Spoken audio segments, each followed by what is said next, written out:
When we look at traditional Vedic rituals, we usually see acts of profound devotion. Hundreds of practitioners engaged in precise, peaceful ceremonies meant to sustain cosmic order. But buried within these ancient texts is a striking anomaly, a hyper-lethal ritual engineered for one exclusive purpose: the total destruction of an enemy.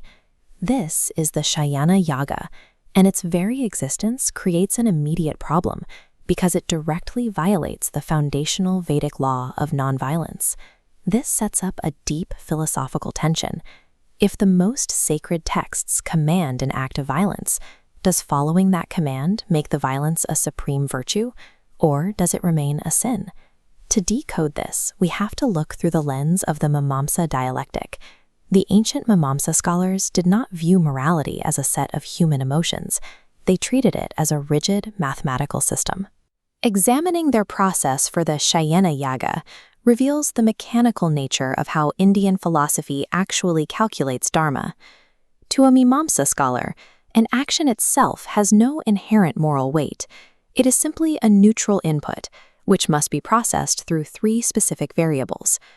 The first variable is Chodana, the direct Vedic command triggering the action. Once enacted, it produces the second variable, Ishta, the immediate desired outcome.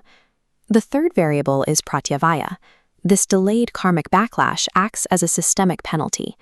The Shayana Yaga requires our attention because it triggers all three of these nodes simultaneously. It is explicitly commanded by the text, it brings immediate satisfaction by eliminating an enemy, but the violence guarantees a delayed karmic ruin. Because the ritual activates conflicting variables, you cannot simply call it good or bad. The definition of dharma itself has to be mathematically formulated depending on which variable you prioritize in the system. We look at this diagram to understand the linguistic concept of paryudasa. In this framework, a dharma is not merely a zero or an absence of dharma. It is an opposing, active negative force. With that established, we test the first perspective, the outcome priority. This strict rule states that for an action to be dharma, it must be entirely unlinked from pratyavaya. It can produce zero negative karmic outcomes. Under this rigid parameter, the Shayana Yaga fails the test. Because it produces violence and inevitably leads to karmic backlash, this calculation categorizes the ritual strictly as a dharma. The second perspective uses an entirely different calculus, the authority priority. Here, the rule states that if an act is commanded by Chodana and successfully generates immediate satisfaction, the equation is satisfied. In this calculation, the presence of the Vedic command overrides the violence. Because the text explicitly instructs the ritual, it is classified as dharma. Finally, we have the third perspective, the toxin priority. This rule states that anything causing pratyavaya, whether directly or indirectly, immediately invalidates all other positive variables. Even with the textual command and the immediate success, the delayed karmic ruin acts as a poison in the system. This forces the ritual's classification back to a dharma. These three conclusions are not contradictions. They are distinct, valid mathematical models used by ancient scholars to test different parameters of the exact same action. This mechanical view drew immediate challenges. The Sankhya philosophers, who fully accepted the Vedas, attempted to dismantle this framework by applying universal logic to the concept of violence. They constructed a straightforward syllogism. Vedic violence generates sin, because it is violence, exactly like secular violence. Mimamsa counters this with Agamabhata, the complete overruling of human logic by direct scriptural authority. They prove this Agamabhata by citing exact Shruti texts, such as the command Agni Somyam, which directly validates sacrificial acts regardless of universal moral logic. This sets up a devastating epistemological trap. If you use human logic to invalidate a violent command in the text, you break the authority of the text itself, which destroys the validity of all the peaceful rituals along with it. In the Mimamsa system, universal moral syllogisms are entirely powerless when placed next to a direct textual command. But there is a final, much more dangerous objection. Other sacred texts, like the Bhagavad Gita, explicitly condemn material, violent rituals in favor of mental and spiritual worship.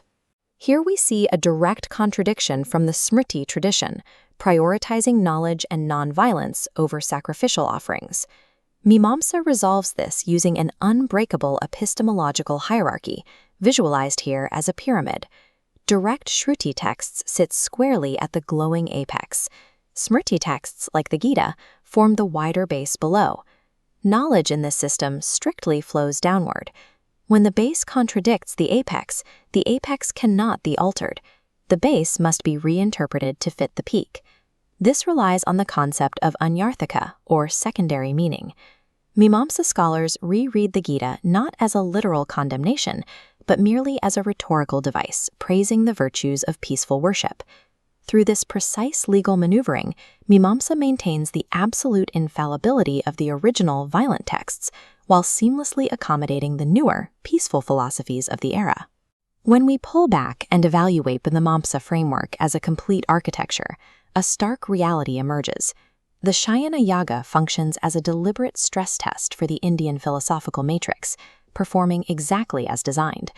Within this worldview, morality is entirely subservient to epistemology. The structure of knowledge dictates the structure of virtue.